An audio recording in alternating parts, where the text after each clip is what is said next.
Yamuna तीरावनचारी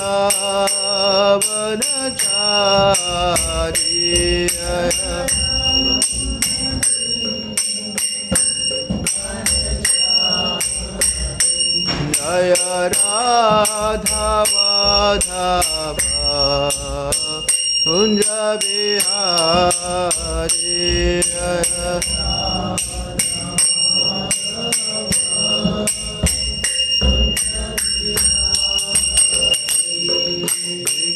Krishna Hare Krishna Krishna Krishna Hare Hare Hare Rama Hare Rama Rama Rama Hare Hare Hare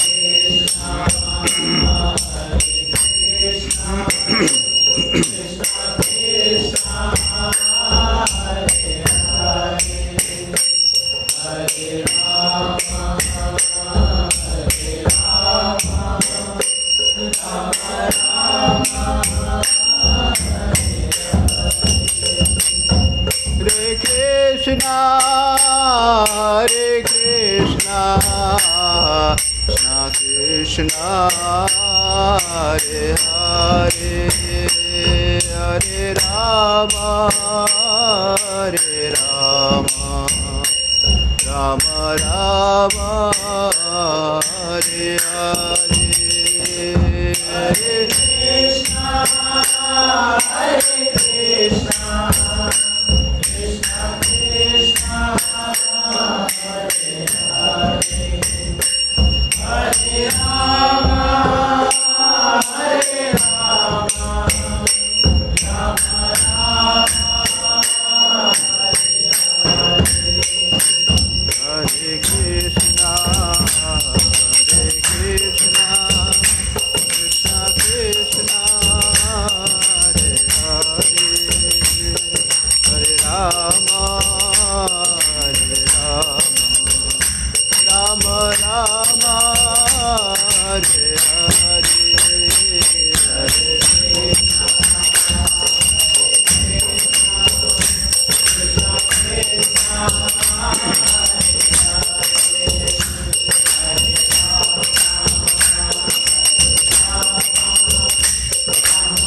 Krishna Hare Krishna Krishna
स्वयं विष्णुपाद परमहंस परिवार अष्टोत्तर शतचरणारविंद भक्ति वेदांत स्वामी शिल प्रभुपाद महाराज की जय। अनंत कोटि वैष्णववृंद की जय। भगवत गीता भगवत वाणी यथारूप की जय। निताय गौर प्रेमानंदे हरि हरि बोल। ओम नमः भगवते वासुदेवाय। ओम नमः भगवते वासुदेवाय।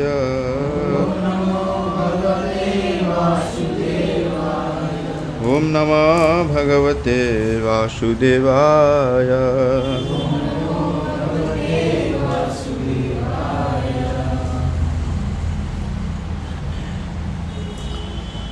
श्लोक संख्या 11।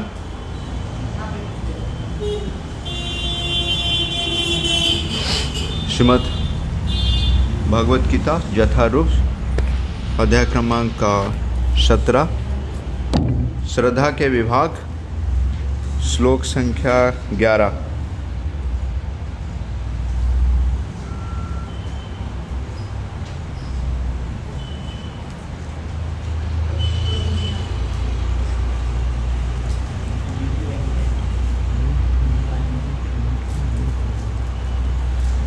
अफल आकांक्षिभिर्यज्ञो विधिदिष्टो य युज्यते यस्वाश्वयम् एवति मनः समाधाय स सात्विकः। अफलाकांक्षाभिर्यज्ञो विधिदिष्टो युज्यते न्यष्टावयम् एवति मनः समाधाय स सात्विकः। अफलाकांक्षायज्ञो विधिदिष्टो युज्यते यष्टावयम् एवति मनः समाधाय स सात्विकः।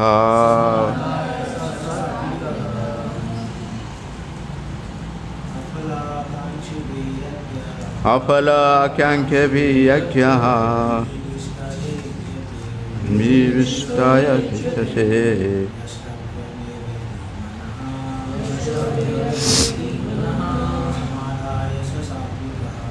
समाधाय स सात्विकः।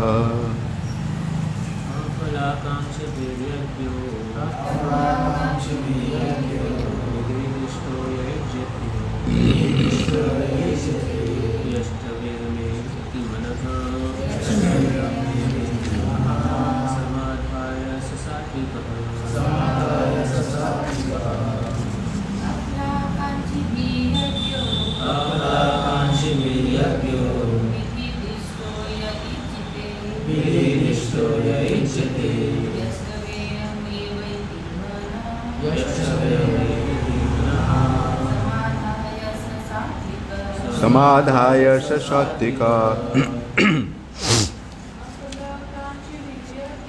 अफलाकांक्षिभिः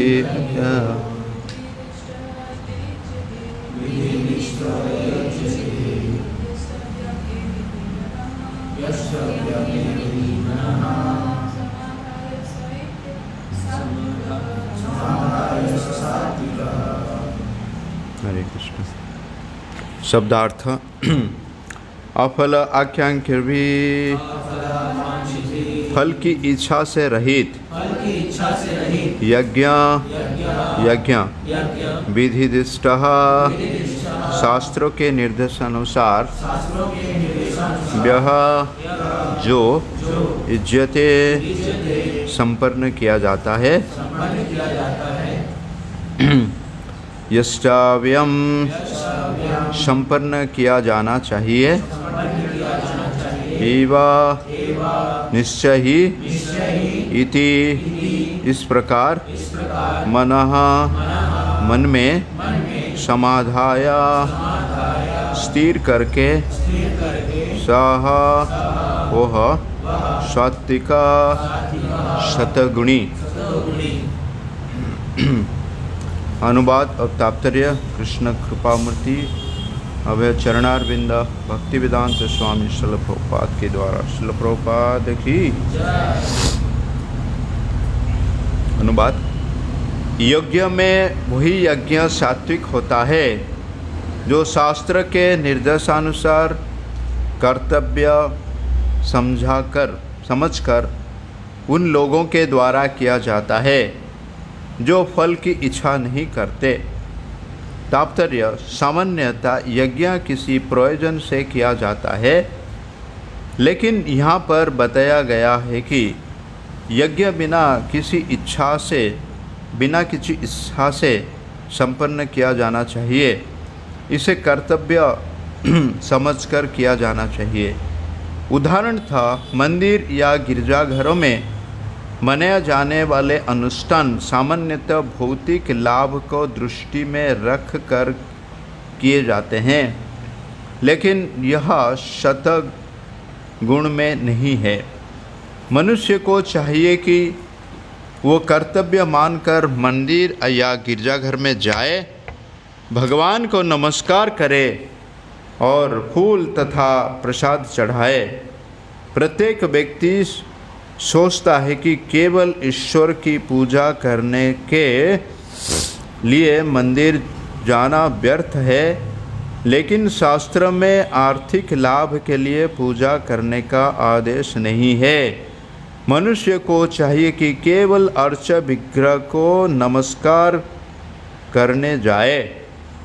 इससे मनुष्य शतगुण को प्राप्त होगा। प्रत्येक सभ्य नागरिक का कर्तव्य है कि वो शास्त्र के आदेशों का पालन करे और भगवान को नमस्कार करे। ओम ज्ञानतिमिरन्धस्य ज्ञानाञ्जनशलाकया चक्षुर्मिलितं येन तस्मै श्रीगुरवे नमः। श्रीचैतन्यमनोभीष्टं स्थापितं येन भूतले स्वयं रूपं कदा मह्यं ददाति पदान्तितं। देहं श्रीगुरो श्रीयुतापदकमलं श्रीगुरुं वैष्णवां च श्रीरूपं साग्रजातं सहगना रघुनाथं वितं तं च जीवं साधुदूतं सावधूतं हरिजनासहितं कृष्णचैतन्यदेवं श्रीराधा कृष्णपदा सहगना ललिता श्रीविशाखानुं च। नमो ॐ विष्णुपदाय कृष्णपृष्ठाय भूतले श्रीमते भक्तिवेदान्त स्वामिनिति नामिने। नमस्ते सरस्वती देवे गौरवाणी प्रचारिणे निर्विशेषशून्य पाश्चात्यदेशतारिणे। नमो महावदन्याय कृष्णप्रेमप्रदायते कृष्णाय कृष्णचैतन्य नामिने गौरतिसे नमः। हे कृष्णा करुणा सिन्धो दीनबन्धो जगत्पते गोपेश गोपिकान्त राधाकान्त नमस्तुते। तप्तकाञ्चन गौराङ्गी वृन्दावनेश्वरी सुते देवी परभागे। वाञ्छाकल्पतरुभ्यश्च कृपासिन्धु एव च पतितानां पावनेभ्यो वैष्णवेभ्यो नमो नमः। जय श्री कृष्ण चैतन्य प्रभु नित्यानंद श्री अद्वैत गदाधर श्रीवासादि गौरभक्तवृंद। हरे कृष्णा कृष्ण कृष्ण हरे हरे, हरे राम राम राम हरे हरे। मुखं करति वाचालं पंगुं लंघयति गिरिं यत्कृपातमहं वन्दे श्रीगुरो दीनतारिणं परमानन्दमाधवं श्रीकृष्णचैतन्य ईश्वरम्। हरे कृष्णा।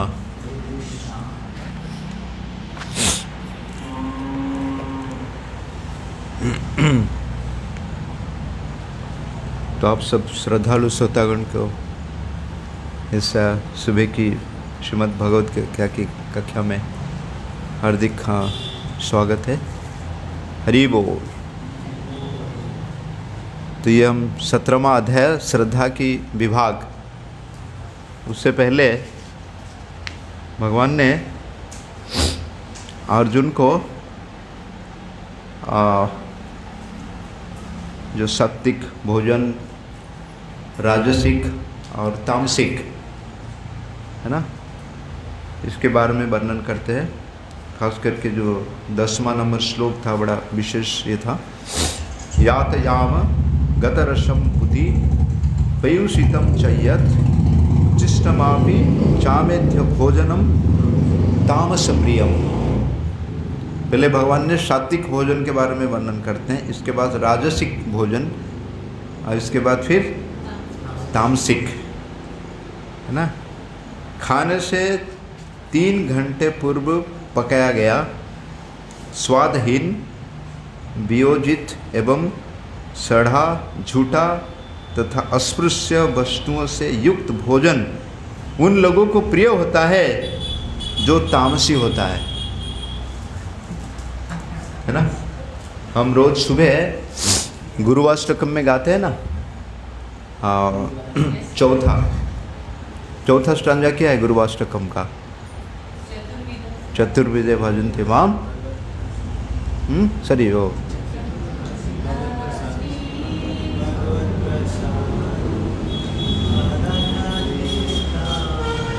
हरिभक्त संग। 4 प्रकार के, तो 4 प्रकार का भोजन क्या पता है आपको? बताइए। एक तो जो मतलब 4 प्रकार का भोजन, एक लिक्विड होता है, हाँ, और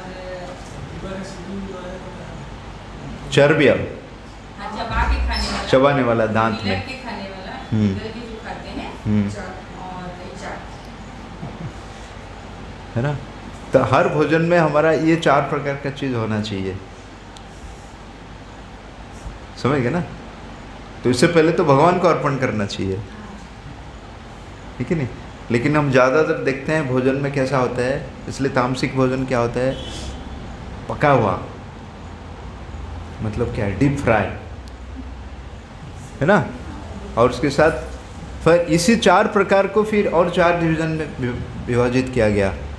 खट्टा, मीठा और तीखा और कटु। कटु समझते हैं ना? कड़वा करेगा। हाँ, कड़वा सब है ना। ये भी होना चाहिए, केवल जो है चटपटी नहीं होना चाहिए। चटपटी मतलब क्या है? क्या बोल रहे? खट्टा, मीठा, हाँ, स्पाइसी, चटपटी, जिसको अंग्रेजी में पंजेंट बोलते हैं, है ना। वो भी लिखा गया और प्रोपा जी उसको भी वर्णन करते हैं ये। और हाँ, इसको तीखा बोल सकते हैं, समझिए ना। बिटर, बिटर मतलब हो गया कड़वा हो गया, फिर स्वीट, है ना, मीठा, नमकीन और चटपटी, ठीक है नहीं। लेकिन ज़्यादातर हम देखते हैं कि भोजन जो, क्योंकि लोग जिस गुण में हैं उनको इसी प्रकार का भोजन प्रिय होता है, हाँ। इसलिए यहाँ पे बताया गया कि यातयाम गतरसा पुतिम ना, 2-3 घंटा के पहले से पका हुआ, एक्चुअली जिसका जो है भोजन करने से 3 घंटा पूर्व पकाया गया, ठीक है नहीं। हरे कृष्ण।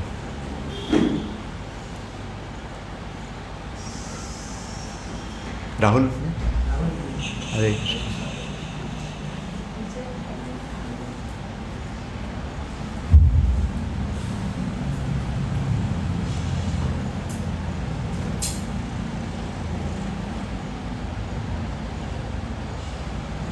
हरे कृष्ण। तुम राहुल अग्रवाल जी को हार्दिक स्वागत करते हैं। हाँ, हरे कृष्ण। बुआ जी, वृंदावन भक्ति कुटीर में। हरे कृष्ण। तो यहाँ पे भगवत गीता के हम श्रद्धा के विभाग जो 17 नंबर अध्याय है भगवत गीता के, उसके 10 या 11 नंबर श्लोक पे चर्चा कर रहे हैं। यहाँ पे भोजन की विभाजित किया जाता है, कैसे जो तमोगुणी भोजन होता है, राजसिक भोजन होता है और सात्विक भोजन होता है ना। तो इसलिए प्रभुपाद जी ने हमको एक्चुअली जो भोजन किस प्रकार होना चाहिए प्रभुपाद जी ने उनको सिखाए। और 3 घंटा, तो इसलिए जो मंदिर में जहाँ विग्रह की स्थापित किया जाता है तो उनको 6 बार जो है भोग अर्पण किया जाता है दिन में, कम से कम मिनिमम 6 बार, है ना। और वो क्या होता है कि वो फ्रेश होता है, ऐसा नहीं कि अभी सुबह का बनाया फिर शाम को देते हैं, सुबह का बनाया दोपहर को देते हैं, या रात को बनाया सुबह देते हैं। केवल जो स्वीट आइटम है उसी को रात को बनाया जाता है और उसको सुबह अर्पण किया जाता है। मीठा जो होता है, मीठा वो स्वीट वो ठंडा होना चाहिए, और जो तीखा आइटम है, नमकीन आइटम है, वो हॉट होना चाहिए, गर्म होना चाहिए, है ना। तो प्रभुपाद जी एक बार कलकत्ता में, मैं बता रहा था सच्ची माता सच्ची देवी का प्रभुपाद की एक शिष्या थी, तो बिल्कुल बालिका थी वो, 5वीं 6ठी क्लास में पढ़ रही थी वो। तो उसको जो पता चली कि कोई स्वामी जी आए प्रभुपाद जी, तो स्कूल छुट्टी होने के बाद में वो अपने सहेली को बता दी कि घर में बता देना कि मैं जा रहा हूँ दूसरे सहेली के पास, है ना, क्योंकि अकेला जाना मतलब तभी ज़माने में, है ना, ठीक है। वो निकल गई, प्रभुपाद का प्रोग्राम अटेंड की, पंडाल प्रोग्राम, इतना खुश हो गई। फिर प्रभुपाद को जाके मिली वो, तो प्रभुपाद जी बोले कि मैं जब आता हूँ कलकत्ता में मुझे आके मिलना। तो पहली बार वो अपने माता पिता को झूठ बोली लेकिन किस बहाना से? प्रवचन सुनने के लिए, साधु संग करने के लिए, सिनेमा देखने के लिए नहीं है, है ना। तो इसके बाद एक बार जो प्रभुपाद जी ने फिर से कलकत्ता शहर में आए थे, तो गए मिलने के लिए। तो प्रभुपाद जी का जो सेक्रेटरी थे, सेवक थे, वो ढूंढ रहे थे कि एक्चुअली प्रभुपाद जी के लिए भोजन कौन बनाएगा, क्योंकि सारे नए भक्त थे। तो ये जो माता जी थी, तो उन्होंने बोले कि मुझे आती है, मैं बनाऊँ। तो बनाने लगी हूँ बनाने लगी थी। प्रभुपाद जी को प्रभुपाद 12-1 के बीच में प्रसाद लेते थे राजभोग के बाद। जो प्रभुपाद को ऑफरिंग किया, प्रभुपाद जी लिए प्रसाद, तुरंत प्रभुपाद जी बोले किसने बनाया? बोले उनके नाम बने। बोले बुलाओ उसको। तो उतना जोर से ये भक्त लोग भी डर गए, क्या हो गया, कुछ तो शायद नमकीन हो गया, तीखा हो गया। अब प्रभुपाद जी को प्रसन्न करना मतलब, एक तो आचार्य है और प्रभुपाद सारे चीज़ में एक्सपर्ट थे। चावल कितना पकना चाहिए, रोटी कितना फूकना चाहिए, कितना नमकीन, कितना तेल, एकदम परफेक्ट है। तो जब आए वो, तो प्रभुपाद जी ने बोले आपने बनाया? हाँ। बोले आपको पता नहीं है, चावल है बिल्कुल ठंडा है। तो प्रभुपाद जी ने बताया कि चावल जो है सबसे लास्ट में बनना चाहिए, बाकी सारे आइटम होने के बाद चावल बनना चाहिए। तो चली गए। फिर से प्रभुपाद जी ने बुलाया एक बार, तो और डर गए, शायद दूसरे कोई आइटम और नहीं होगा, डांट पड़ेगी। जब आए तो प्रभुपाद जी बोले आपको फुल्का आती है? बोला हाँ। बोले जल्दी से फुल्का बना के लेके आओ। वो गए, एक्चुअली फुल्का बना के लेके आए। फिर प्रभुपाद जी पाए उसको, फिर से प्रभुपाद जी ने बुलाया तो इतना डर गई थी वो। तो प्रभुपाद जी उसको समझा रहे थे कि देखो अभी जो है आप घर में हो, समझ गए ना, लेकिन जो स्त्री का जीवन होता है वो पराया होता है, उसको दूसरे के घर में जाना पड़ता है विवाह होने के बाद। तो अगर यहाँ पे वो नहीं सीखेगी तो वहाँ पे जाके वो अपने पति और अपने परिवार को कैसे प्रसन्न करेगी। अगर वो प्रसन्न नहीं कर पा रही तो उसका जीवन क्या हो गया, बेकार हो गया तो इसलिए प्रभुपाद जी बोले कि इसलिए मैं आपको डांट रहे था, इसलिए मैं आपको सिखा रहे थे, नहीं तो अन्यथा मेरा इसमें कोई वे नहीं है, समझ गए ना। तो ये प्रभुपाद जी का ये था। तो इसलिए यहाँ पे भोजन के बारे में लिखा गया कि कैसे बनते हैं, है ना। इसलिए हमको एक्चुअली क्या करना चाहिए, भगवान के लिए फ्रेश तुरंत बनाया हुआ और उसको अर्पण करना चाहिए, है ना। भगवत गीता में 9वां अध्याय में 26 नंबर श्लोक में भगवान बताए, पत्रम पुष्पम फलम तोयम जो में भक्त प्रयच्छति तदाहमस्मि प्रयतात्म, है ना। वैष्णामी प्रयत्न, भगवान बोल रहे कि प्रेम से कोई मुझे अगर अर्पण करता है तो मैं इसको स्वीकार करता हूँ, मैं उसको खाता हूँ।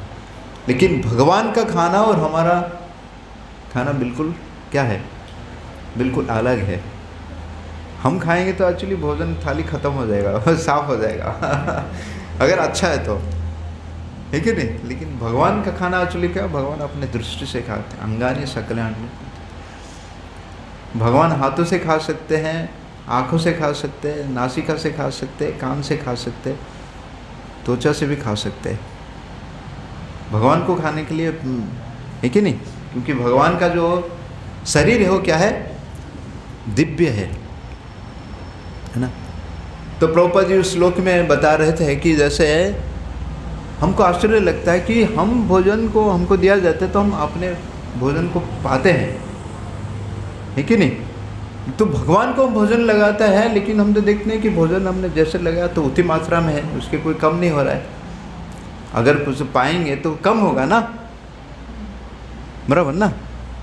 तो प्रभुपाद जी इसको समझाते हैं कि जो भौतिकवादी लोग, उनका समझना ये है कि अभी हमारा शरीर जो है भौतिक शरीर है, भूमि, रापो, नल, वायु, खम, मन, बुद्धि, अहंकार से बना है। तो इसी प्रकार से भगवान का भी शरीर मतलब क्या है, ये हमारा भौतिक शरीर है और भगवान का आध्यात्मिक शरीर है ना।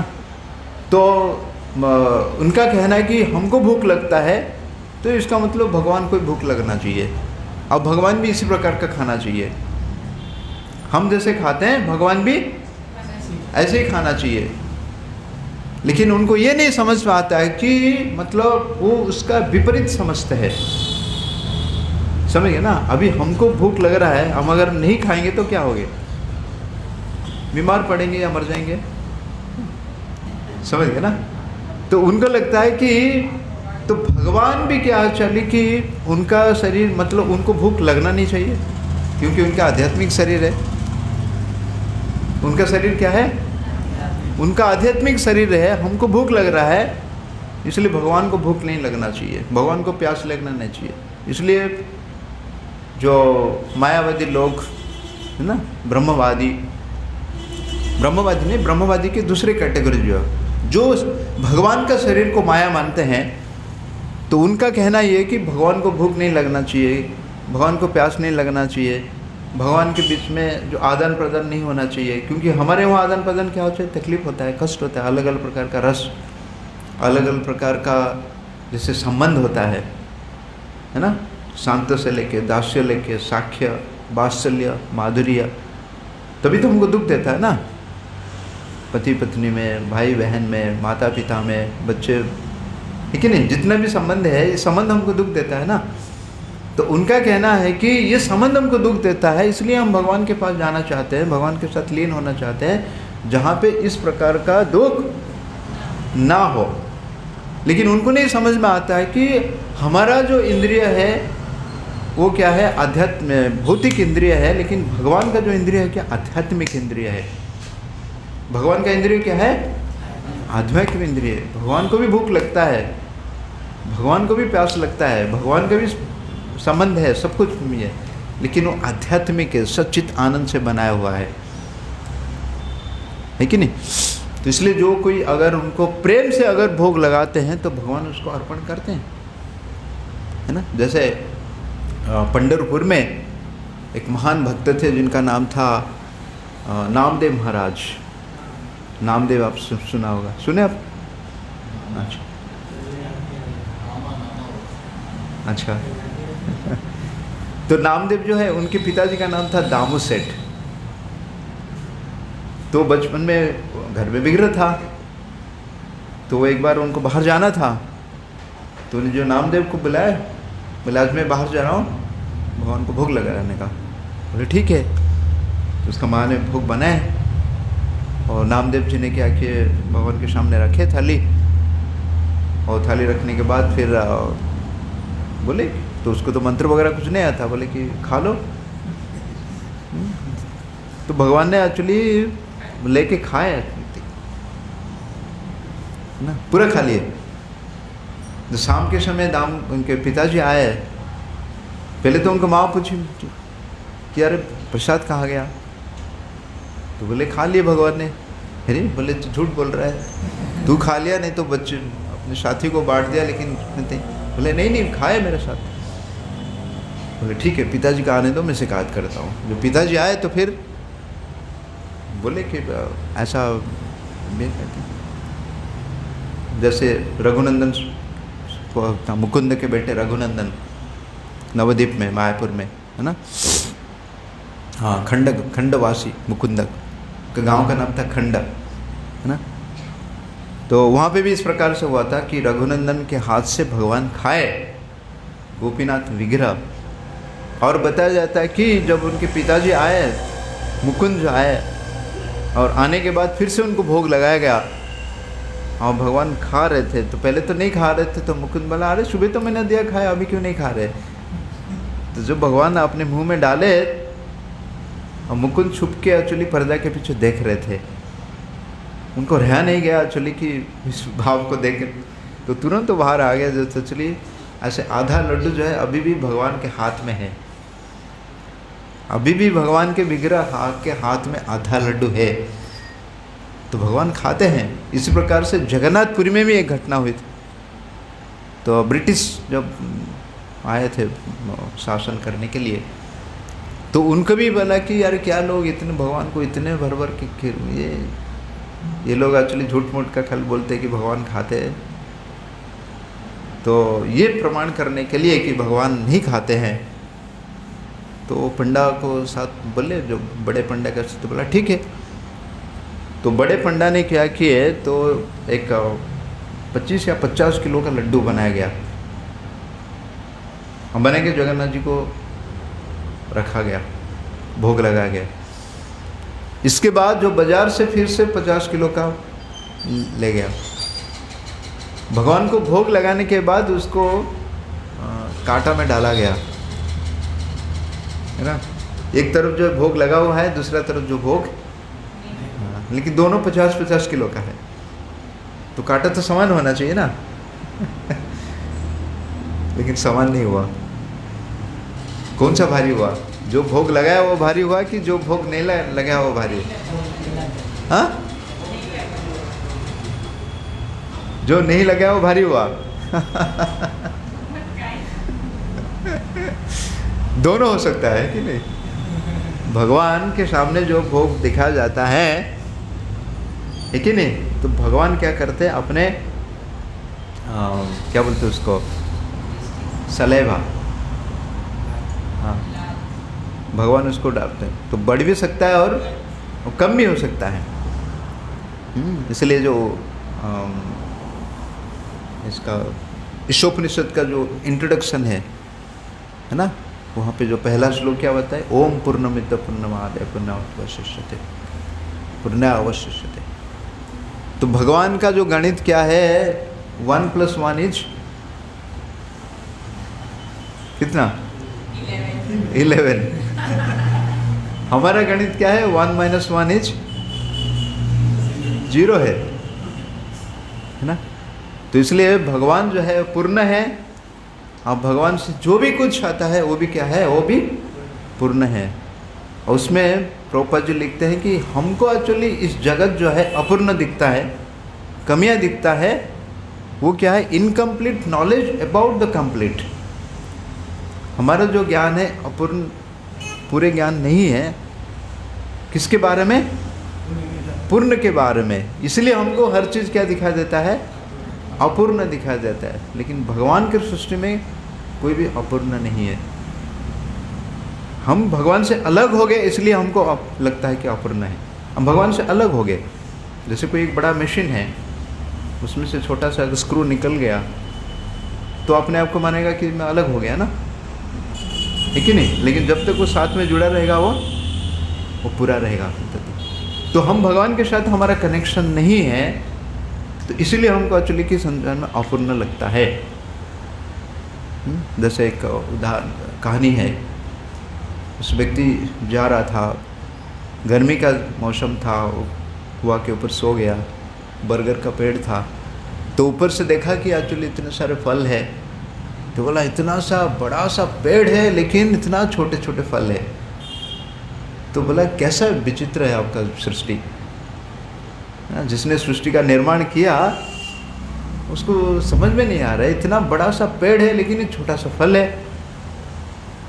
और देखते हैं कद्दू बोलते हैं ना, कद्दू माखन, वो जमीन पे है और इतने बड़े बड़े फल आते हैं 5 किलो 10 किलो का। बोले ऐसे कैसे बनाया? फिर सोचते सोचते एक्चुअली उसको नींद हो गया। कुछ समय के बाद एक्चुअली उसका नींद खुला, जो ऊपर से एक फल गिरा उसको सिर के ऊपर। तभी उसको समझ में आया कि बोला अगर कद्दू ऊपर होता था तो फिर मेरा सर फट जाता था। तो इसलिए भगवान के सृष्टि में क्या है, बिल्कुल पूरा है, इसमें कोई कमियां नहीं है। हमको कमियां लगता है क्योंकि एक्चुअली पूरे के बारे में हमारा पूर्ण ज्ञान नहीं है। ज्ञान तो है लेकिन पूर्ण ज्ञान नहीं है एक्चुअली। तो हम जब कब पूर्ण बनेंगे, जब हम भगवान के साथ जुड़े रहेंगे तो हम पूर्ण बनेंगे, है कि नहीं?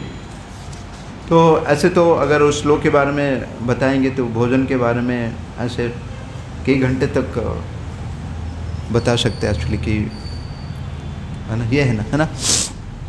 तो इसलिए भोजन जो है ना बहुत ही महत्वपूर्ण अंग है हमारा, और ख़ास करके हमारा जो रिलीजन है वो किचन रिलीजन है ना। हाँ, जैसे अंग्रेजी में मतलब नहीं, अंग्रेजी में कहा जाता है ना कि you are what you eat. ये जो है ना, ये जॉर्ज बर्नार्डस करके एक अंग्रेजी जो कवि है, उन्होंने लिखा था, है ना। आप जैसे भोजन करेंगे आपका मन भी क्या होगा, ऐसे रहेगा। तो इसलिए हमारा आहार एक्चुअली क्या होना चाहिए, शुद्ध होना चाहिए, है ना। आहार जो है क्या एक्चुअली शुद्ध होना चाहिए और सात्विक होना चाहिए जितना हमेशा एक्चुअली क्या हो चटपट, ये वो एक पार्ट है एक्चुअली, पूरा नहीं कि पूरे भोजन क्या होना चाहिए, यह नहीं होना चाहिए, है ना। और उसका परिणाम हम स्वयं इसको देख सकते हैं कि आजकल एक्चुअली देखते हैं ना, ज़्यादा से ज़्यादा लोग बीमार पड़ते हैं इसके वजह से, हाँ, खाने के भोजन के वजह से एक्चुअली, है ना। सात्विक आहार नहीं भोजन करते। हरे कृष्णा दाल रोटी खाओ और प्रभु का गुण गाओ है ना, है कि नहीं। तो लोग इसलिए जीते थे, देखिए ना आप, बाकी जो मुनि लोग जंगल में जीते हैं, कैसे उनका भोजन कैसे ये है, हाँ, बिल्कुल सात्विक है अपने। लेकिन सबसे महत्वपूर्ण क्या है, हमको भगवान के भोग लगा के उनके उच्छिष्ट बनाते हैं भगवान। इसलिए तीसरा अध्याय के 9 नंबर श्लोक में भी, 13 नंबर श्लोक में भी वही बताते थे कि अगर भगवान को भोग लगा के नहीं खाते तो हम क्या खाते हैं, केवल पाप खाते हैं। तो इसलिए हमारे प्रभुपाद के शिष्य भक्ति विकास महाराज कहते कि एक्चुअली कि हमको लगता है कि भगवान जो है एक्चुअली क्या है, एक मशीन है जो भोग को प्रसाद में बना सकते हैं, हाँ। तो इसलिए जब भी हमारा मन लगा तो एक्चुअली क्या करते हैं, हम बना के रख देते और घंटी बजा देते, बाहर थाली उठा थाली सब है ना। एक विधि होता है एक्चुअली कि अरे एक समय होता है कि नहीं। ऐसा नहीं कि जब भी मन में इच्छा हुआ कि आज गोपाल को ये इच्छा हो रहा है, मेरे को इच्छा हो रहा है इसलिए मिल लेती है। भगवान को क्या इच्छा है ये अपने दे देंगे, है ना। मुझे अच्छा लग रहा है इसलिए मैं इस चीज़ को खाना चाहता हूँ, इसमें होती नहीं। भगवान को क्या अच्छा लग रहा है ये समझना चाहिए एक्चुअली। मानते थे हमारे एक भक्त के घर में जगन्नाथ जी थे, बिल्कुल नया भक्त थे वो, पुणे में, मतलब 20 साल के नया जब मैं जुड़ा हुआ तो उनके घर में मैं गया था बोले। तो जगन्नाथ जी थे एक्चुअली, और तो केरला के थे। जगन्नाथ जी बारे बिल्कुल उनको पता नहीं था, लेकिन फिर भी जगन्नाथ जी को रखे थे। तो उन्होंने बताया कि क्या हुआ कि एक बार उन्होंने जल्दी जल्दी से एक्चुअली दूध दे दिए ग्लास में, बिल्कुल गर्म था, मंत्र पढ़ दिए, घंटी बजा के पर्दा बंद कर दिए और जाके जब करते हैं या पढ़ते हैं या भजन गाते हैं, धड़ से आवाज़ आया, बर्तन का आवाज़ आया ग्लास का, तो उनको लाइफ में थी। तो ग्लास जो है वो अल्टर से गिर के मतलब जो वो सामने मतलब जो था वॉशरूम था, वो वहाँ से गिर के दूध मतलब जो ग्लास था एक्चुअली सीधा वॉशरूम के अंदर चला गया। मतलब भगवान ने बोले कि अरे गर्म दूध मेरे को है ना। जन्नीवास प्रभु भी बता रहे थे मायापुर में, राधा माजिब जी को रात के जब सुलाते हैं ना भगवान को, दूध देते है ना, गरम दूध और उसमें ड्राई फ्रूट वगैरह डाल के आप पीते। तो एक दिन एक्चुअली ठंडा नहीं हुआ था, उनको दे दिए, देखे वो बाहर बैठे हुए तो धड़ा आवाज़ आया, तो आवाज़ है तो देखे कि एक्चुअली अंदर कोई नहीं है ना, पूरा दूध जो एक्चुअली पूरा बिखर पड़ा है। तो उनको समझ आया कि राधा माधव स्वीकार नहीं कर रहे है ना। तो इसलिए यहाँ पे इस श्लोक में खास करके बताया गया कि यज्ञ के बारे में बताया गया। यज्ञ में वही यज्ञ सात्विक होता है जो शास्त्र के निर्देशानुसार कर्तव्य समझकर उन लोगों के द्वारा किया जाता है जो फल की इच्छा नहीं करते। पिछले बार हम जब बिलासपुर में थे, अभी कब हुआ था, जनवरी में, 9 दिन तक एक्चुअली 11 दिन तक एक यज्ञ रखे थे, पता है ना आपको, व्यापार बिहार में। उसमें 5 करोड़ रुपया खर्चा हुआ था, प्रभु जी को पता होगा, बहुत बड़ा ये था। उसमें 1008 कुंड था। तो हम गए इसका देखने के लिए और जाके स्टॉल भी लगाते थे, अंदर भी जाते थे, दूसरी जगह प्रसाद वितरण हो रहा था। तो हम देखे कि जो पूरा यज्ञ जो ये है ना वो भरा नहीं था। 1008 कुंड में 1008 कुंड नहीं थे जो यजमान है ना। और उसके बाद फिर हमने देखे, क्योंकि शास्त्र में बता रहे थे कि यज्ञ करने से क्या होता है, बरसात होता है। अब बरसात होने से क्या होता है, अनाज उगता है, और अनाज के ऊपर एक्चुअली क्या जीवात्मा निर्भर करता है। तो यज्ञ करने का ये है। लेकिन पूरे 11 दिन हुआ, एक दिन भी एक बूंद भी बारिश नहीं गिरा, समझे ना। और फिर शास्त्र इसलिए बताया जाता है कि यज्ञ तो करते हैं लेकिन कई सारे उसमें त्रुटि होता है, कई सारे त्रुटि होता है। लेकिन जो हरे कृष्ण महामंत्र का कलियुग में इसलिए जो यज्ञ दिया गया, जप यज्ञ, इसलिए भागवत 10वें अध्याय में भगवान ने बोलते हैं जितना भी यज्ञ है उसमें क्या हूँ मैं, जपस्मी। जितना भी यज्ञ है उसमें मैं क्या हूँ, जप हूँ।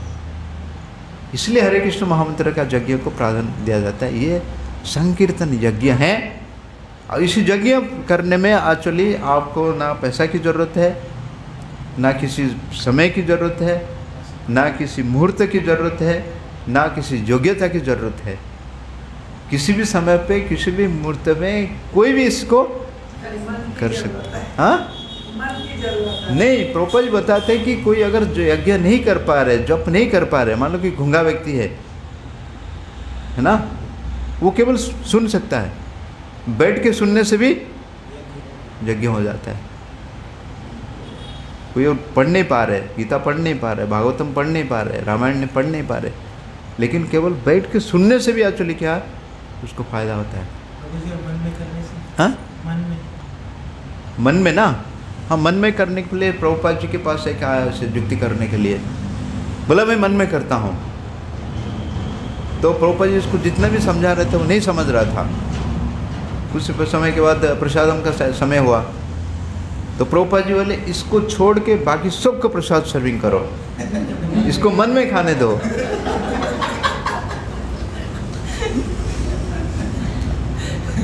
नहीं ना, हर कोई कार्य एक्चुअली हम वाणी से करते हैं या शरीर से करते हैं, समझ गए ना। अब भगवान का कार्य करने के लिए कैसे मन होते थे, मन में कर सकते हैं। इसलिए प्रतिष्ठानपुर के एक ब्राह्मण के बारे में आता है, सही घटना है, मतलब जो दक्षिण भारत में गांव था प्रतिष्ठानपुर, वहाँ पे एक ब्राह्मण रहा करता था जो बिल्कुल गरीब था। जो भी कुछ उसके पास आता था वो भगवान को अर्पण करता था। एक दिन कुछ नहीं मिला उसको, मन में उसने एक्चुअली अपने विग्रह को स्थापना किया, मन में विग्रह को श्रृंगार किया, अच्छे अच्छे मतलब अलंकार से वस्त्र से श्रृंगार किया। उसके बाद फिर मन में एक्चुअली खीर तैयार किया, और उस खीर को एक्चुअली भोग लगाने से पहले उसको लगा कि मैं पहले उसको देखूंगा कि ये खीर देने के लायक है कि नहीं। अपने अंगूठी को डाल दिया तो अंगूठी जल गया, अंगूठी जल गया, है ना। और इसके बाद क्या हुआ कि विष्णुदूत आए और उसको लेके चले गए। तो हम अगर मन में करेंगे तो कोई आएंगे हमारे पास आने के लिए? हाँ हाँ, अगर माता जी बोले कि सब लोग का चलिए आज मन में खा लो, है ना, चलेगा? हर कार्य हम एक्चुअली शरीर से करना चाहते हैं, वाणी से करना चाहते हैं, मन से करना चाहिए। मन जो उतना सूक्ष्म स्तर है कर सकते हैं। जैसे 8 प्रकार का विग्रह के बारे में बताया गया, यहाँ पे बताया ना, तात्पर्य में प्रभुपाद लिखते हैं कि अर्च विग्रह का, अर्च विग्रह समझते ना, विग्रह। तो कली युग में 2 चीज़ में जो है भगवान विद्यमान है, एक है अर्च विग्रह और दूसरा है नाम, नाम चिंतामणि रस विग्रह पुण्य शुद्ध भक्ति। कली काले नाम रूप कृष्ण अवतार, भगवान नाम में कली युग में अवतार लिए। आप बताया जाते कि नाम जो है वो नाम मतलब नाम प्रभु जो है प्रभु से भी बड़े है ना। भगवान का जो नाम है वो भगवान से भी बड़ा है, कलियुग के लिए कहते हैं। तो 5 प्रकार जो है अर्च विग्रह और नाम तो कहते हैं, लेकिन विग्रह के बारे में बताया गया कि जो है विग्रह आपको इसमें बन सकता है, धातु से बन सकता है, और दूसरा है रेती से बन सकता है, रेती या मिट्टी से बन सकता है, काष्ठ से बन सकता है, लकड़ी से, है कि नहीं। और फिर चौथा जो बताया गया कि वो पेंटिंग से बन सकता है ना। और फिर 5वां जो चीज़ बताया गया वो है इसको क्या बोलते हैं, हाँ, पत्थर से। और छठा बताया गया कि मोती से, मतलब क्या बोलते हैं उसको, हाँ, स्वर्ण से, गोल्ड से, हीरा से मोती। और 8वां जो चीज़ बताया गया वो मन से, 8वां जो चीज़ बताया गया वो मन से भी कोई अपने विग्रह को स्थापन कर सकता है अपने प्रति, लेकिन वो बहुत उच्च स्तर है, जो बहुत उच्च स्तर है इसको प्राप्त करने के लिए अपने प्रति, है ना। तो इसलिए शास्त्र में बताया गया कि, और भगवान के मतलब इस गीता का उपदेश है जिसको भगवान ने 2 बार बताया गया। 9वां अध्याय के 34 नंबर श्लोक में बताया गया, और 65 नंबर श्लोक में भी 18 अध्याय का बताया गया। मन मना भव मद भक्त मध्याजीवी मां नमस्कुरु, है ना। मन मना भव मतलब मेरा चिंतन करो, मेरा भक्त बनो, मेरा पूजा करो और मुझे नमस्कार करो। अभी कोई बोलता है कि नहीं मैं तो मन में नहीं हो रहा है, ठीक है चलेगा। मेरा भक्त बनो, वो भी नहीं हो रहा है, ठीक है। मेरा पूजा करो, वो भी नहीं कर पा रहा हूँ, लेकिन चौथा मुझे नमस्कार करो, मां नमस्कार, है ना। तो इसलिए प्रभुपाद जी ने इस विग्रह को स्थापन किए, किसी के लिए आएंगे, मंदिर का वातावरण देखेंगे, है ना, तो कम से कम लोग क्या करेंगे, भगवान के सामने नमस्कार करेंगे, झुकेंगे। वहीं से उनका भक्ति शुरू हो गया। केवल झुकने से भक्ति शुरू हो जाएगा, कुछ करने की जरूरत नहीं है ना। तो इसलिए प्रभुपाद जी को पूछा गया कि भारत में तो इतना सारे मंदिर है, स्वामी जी फिर और एक मंदिर क्यों बना रहे हैं? प्रभुपाद जी बोले कि भारत में तो इतने सारे जो है लावारिस, जो क्या बोलते हैं उसको, बच्चे हैं, तो आप इनको क्यों गोदी में नहीं ले रहे? बोले नहीं अपना बच्चा चाहिए, सो है ना। तो प्रभुपाद जी इसलिए हमारा अपना मंदिर चाहिए। और दूसरा प्रभुपाद जी ने बोले कि मैं तो एक्चुअली किसी नदी के किनारे, कि पेड़ के किनारे, जंगल में, गुफा के बैठ के मैं अपना भजन कर सकता हूँ ना, लेकिन जो है जन साधारण वहाँ पे नहीं आएंगे। आएंगे कोई? जन साधारण को चाहिए क्या? शहर के बीचों बीच में होना चाहिए, रास्ते जाने के लिए सुविधा होना चाहिए, बिजली होना चाहिए, एसी होना चाहिए, बराबर ना, तभी हम आएंगे, बैठेंगे, एक्चुअली दर्शन करेंगे, ठीक है ना। तो इसलिए प्रभुपाद जी ने ये सारे सुविधा दिए कलियुग के लोगों के लिए। पहले लोगों को बताना नहीं पड़ता था, लोगों को ये था, क्योंकि धर्म का जो चतुष्पद है ना, लोगों के अंदर तपस्या का भावना था, लोगों के अंदर दया की भावना था, लोगों के अंदर शौचता का पालन करते थे और सत्यता का पालन करते थे ना। सत्य युग में, त्रेता युग में 1/4 घट गया, द्वापर युग में और 1/4 घट गया, और कली युग में बिल्कुल खत्म हो गया जैसे भक्ति, है ना।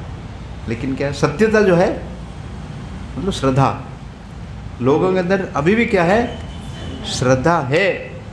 इसलिए प्रभुपाद बोलते हैं, जैसे कुंभ मेला होता है तो लाखों करोड़ लोग आ जाते हैं वहाँ पे, रथ यात्रा होता है तो 10 लाख लोग आ जाते थे बिना किसी इन्विटेशन से।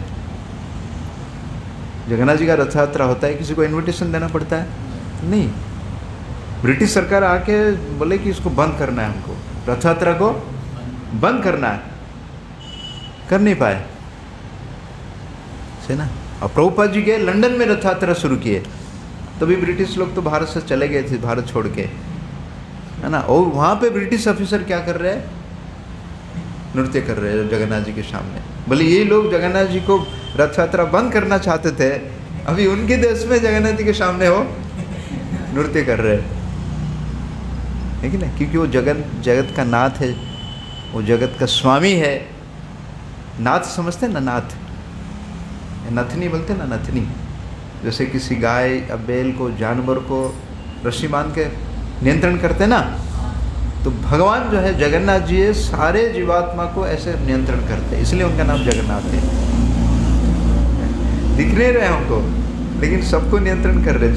उनका चाबी उनके पास ही है, मास्टर चाबी जो उनके पास है, आप हिल के नहीं जा सकते, ठीक है नहीं। तो असली जो यज्ञ है वो संकीर्तन यज्ञ है, और वही यज्ञ करने से आपको सब कुछ प्राप्त होता है ना। इसलिए प्रभुपाद जी हैदराबाद में गए थे 75 में, और वहाँ पूरा हाहाकार मच गया था कि अकाल, कई दिनों से बारिश नहीं था, तो अनाज का कोई, तो सब लोगों का वही चिंता था क्या करें। प्रभुपाद जी बोले कि संकीर्तन यज्ञ, मुझे और कुछ पता नहीं है, मुझे और कोई यज्ञ पता नहीं है। कली युग में भगवान ने संकीर्तन यज्ञ बोले, कीर्तन किया जाए, तो खूब कीर्तन किए। दूसरा दिन इतना बारिश हुआ, इतना बारिश हुआ, पूरा हैदराबाद शहर जो डूब गया। मेन पेपर था ना, अभी भी है शायद, क्रॉनिकल, तो उसमें इसमें आया कि स्वामी भक्ति वेदांत प्रभुपाद ब्रॉड रेन, बरसात को लेके आया, है ना। तो यही एकमात्र उपाय है कि आप बोलेंगे कि नहीं बॉम्बे में इतना बारिश होता है, 4 महीना बॉम्बे में कंटिन्यूस बारिश होता है। यहाँ सबसे जो है ना चेरापूंजी आसाम में, वहाँ पे इतना बारिश होता है ना। लेकिन वो बारिश से क्या होता है? अनाज नष्ट हो जाता है, अतिवृष्टि होता है वो, है ना। अतिवृष्टि होता है। तो अतिवृष्टि भी क्या है? वो भी खतरा है। बंगाल में होता है, हर साल बाढ़ आता है, उड़ीसा में हर साल बाढ़ आता है कि नहीं, है ना। तो उसमें हानि होता है ना।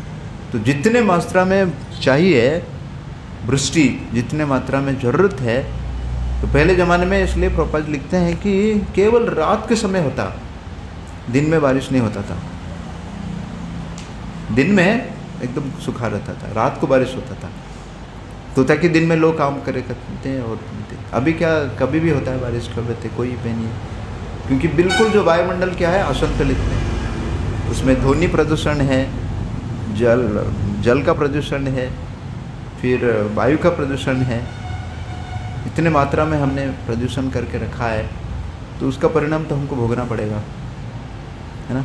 तो जो असली जो यज्ञ है, इस यज्ञ के से एक्चुअली क्या है, इस वायुमंडल भी शुद्धित होता है, ध्वनि भी ये होता है, जल भी, सब कुछ एक्चुअली शुद्धि हो जाता है इस जप यज्ञ में भगवान का नाम से।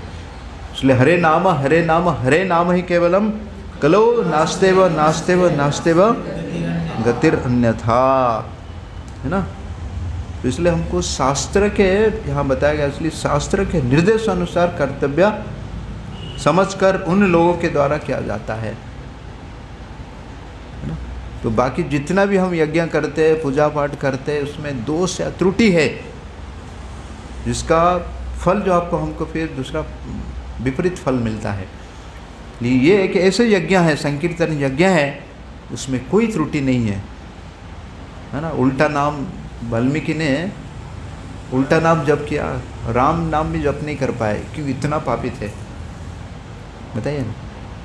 लेकिन वो वाल्मीकि ऋषि बन गए, है ना। तो इसलिए शास्त्र में बताया गया कि धीर मूर्ख वदंती विष्णवे, जो मूर्ख लोग हैं, मतलब जिनको संस्कृत का उच्चारण नहीं आता है, बोल नहीं पाता है, वो लोग महामंत्र को ठीक से बोल नहीं पाते हैं। लेकिन धीर वदंती, जो धीर व्यक्ति है, बुद्धिमान व्यक्ति है, वो ठीक से उच्चारण करता है। लेकिन उभय जो है, दोनों का फल समान मिलता है, क्योंकि भगवान जो है भावग्राही जनार्दन है। भगवान जो है भावग्राही जनार्दन है। भगवान अपने भाव को स्वीकार करते हैं। इसलिए पहला स्कंद के 5वें अध्याय में जहाँ पे नारद मुनि और व्यासदेव का संवाद है, उसमें प्रभुपाद जी लिखते हैं कि जैसे मान लें कि कोई व्यक्ति विदेश में गया है, और जिस मकान में रहता है उस मकान में आग लग गया, तो उसको वहाँ का भाषा पता नहीं है, लेकिन वो अपने भाषा में क्या करेगा, वो चिल्लाएगा आग आग, फायर फायर, जो भी अपना भाषा में, अग्नि, है ना। लेकिन लोगों को समझ में आएगा कि क्या आग लगा हुआ है, उसको बचाना है। तो इसलिए प्रभुपाद जी यहाँ लिखते हैं कि जो टेक्निक है वो इम्पोर्टेंट है, जो भाषा है वो महत्वपूर्ण नहीं है, समझिए ना। वो टेक्निक क्या है वो इम्पोर्टेंट है, भाषा जो महत्वपूर्ण नहीं है ना। तो चाहे लोग एक्चुअली बड़े बड़े ब्राह्मण को बुला के खूब यज्ञ अनुष्ठान करते हैं, खूब मंत्र पाठ करते हैं, खूब दान धर्म करते हैं, है ना, लेकिन उसमें कुछ फायदा नहीं है, समझिए ना। लेकिन इससे अच्छा कि क्या चली कोई अगर इस हरे कृष्ण महामंत्र को अपनाता है, कैसे भी केवल कृष्ण बोल दिया, केवल हरे बोल दिया, राम बोल दिया, गोविंद बोल दिया, नाम नामकारी बहुधा निज सर्वशक्तिमान पत्रात् नियमित स्मरण नाग। भगवान कलियुग में इस नाम में इतना शक्ति दिए, इतना शक्ति दिए, है कि नहीं। और इस नाम को उच्चारण करने के लिए कोई नियम नहीं है। नियम रखेंगे तो देखिए होती, लोग तो अपने नियम से बंधे हुए, नियम है ही नहीं तो लोग अपने नियम बना देते हैं, मतलब बहाना बनाते हैं कि नहीं समय नहीं है। ये तो बिना नहाए भी ले सकते हैं, लेकिन नहाएंगे नाम नहीं ले। वही बोलते हैं। इससे अच्छा कि एक्चुअली किसी भी समय पे, किसी भी अवस्था में इसको दवाई जैसे लेना चाहिए। इसी को लगता है कि दवाई, ये क्या है, ये भव औषधि है। दवाई खाने के लिए कोई नियम है बताओ? एक एक महीना लग के लोग कोमा में पड़े हैं, उनको इंजेक्शन दिया जाता है, तभी तो नहीं बोल रहा है कि नहीं मैं नहाए नहीं, है ना। ये दवाई है एक्चुअली, औषधि है ना, सबसे बड़ा औषधि है रामबणे वस्तुति। हरे कृष्णा कृष्णा हरे हरे, हरे राम राम राम हरे हरे। भगवत गीता भगवत पाणी जथारू की, जगत गुरु श्रील प्रभुपाद की, दाई गौर प्रेमानंदे।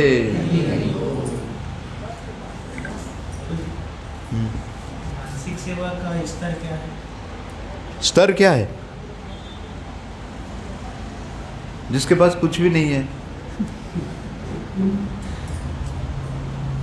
भक्ति विनोद ठाकुर बोले ना, मानस देह गेह जो किछु मोर तुया पदे अर्पिल नंद किशोर। वो मन को भी भगवान को अर्पण किया। हमने किया क्या मन को? नहीं ना। फिर जो अपने मन को भी भगवान को अर्पण कर दिया। 24 hours. सर्वस्व तुम्हारा चरण संपिया।